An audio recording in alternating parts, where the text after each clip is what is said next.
So, I haven't done one of these in a while. We'll see how it goes. So I went to see Fantastic Beasts, The Secrets of Mumbling, Tumbling, Dumbling Door.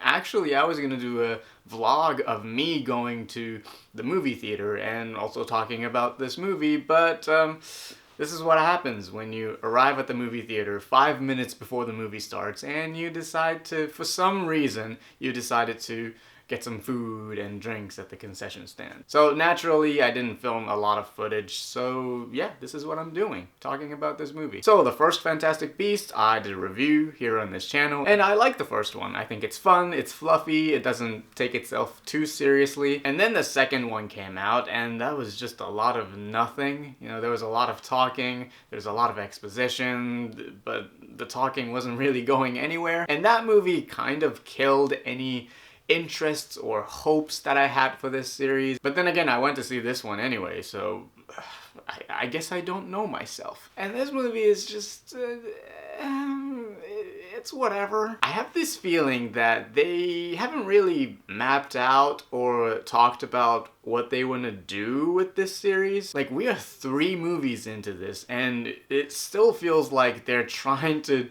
create a narrative that somehow makes sense. Like, at least with Harry Potter, by the time we got to The Prisoner of Azkaban, we kind of knew that everything was leading up to Harry facing Voldemort at some point. But with this movie, and really this entire series, makes you feel like, okay, so who's the protagonist of this thing? I thought it was Newt Scamander in the first one, but it's not anymore, and now it's about Dumbledore and Grindelwald, and like, who are these movies about? I think the first one works as a standalone movie, and that's why I like it. Like, it doesn't try to create a bigger universe, it doesn't try to connect all the dots to Harry Potter, it's just this, you know, nice little side quest with its own characters, new characters. But with this movie and the last one, it really makes me feel like, okay, Warner Brothers is really trying to connect everything to Harry Potter, basically. And I can't believe that these stories are written by the same person who wrote and created the world of Harry Potter. The world of Harry Potter is so rich and full of magic. But this one feels like it was created by somebody who grew up reading and watching Harry Potter and, you know, try to get a crack at this thing. Like, it's basically somebody trying to copy Harry Potter. The characters in this are not interesting at all. They just feel like cardboard cutouts of some famous actors. Like Credence, for example. He was a very interesting character in the first movie, and Ezra was great as Credence, but in this movie, he's a walking corpse. Ezra looks bored, and really everyone in the movie looks bored. I mean, I like all the actors in it, it's just the characters that they play are not that interesting. And I also think Grindelwald or Grindelwald, they can't quite decide on which pronunciation is the right one. It's just not that interesting of a villain. And when you break it down what this movie is about, it's about election fraud and corruption.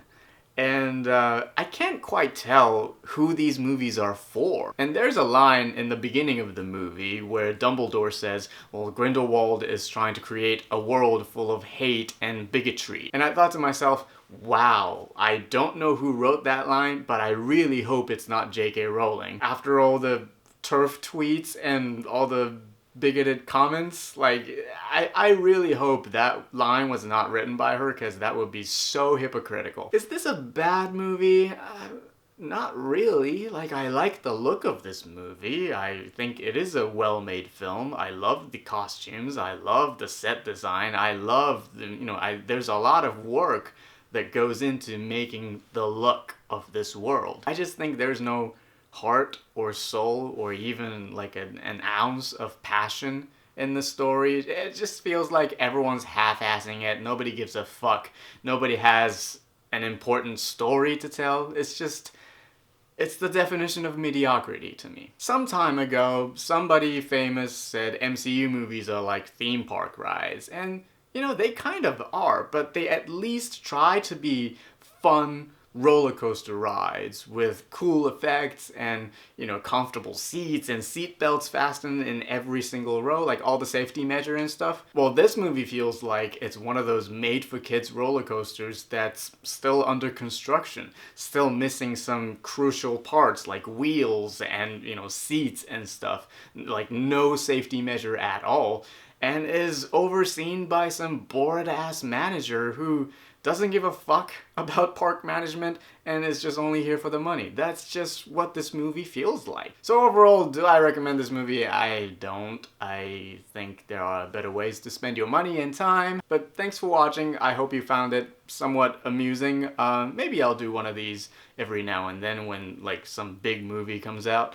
But yeah, I think I'm gonna go back to making vlogs for a while now. So thanks guys, and I'll see you guys later.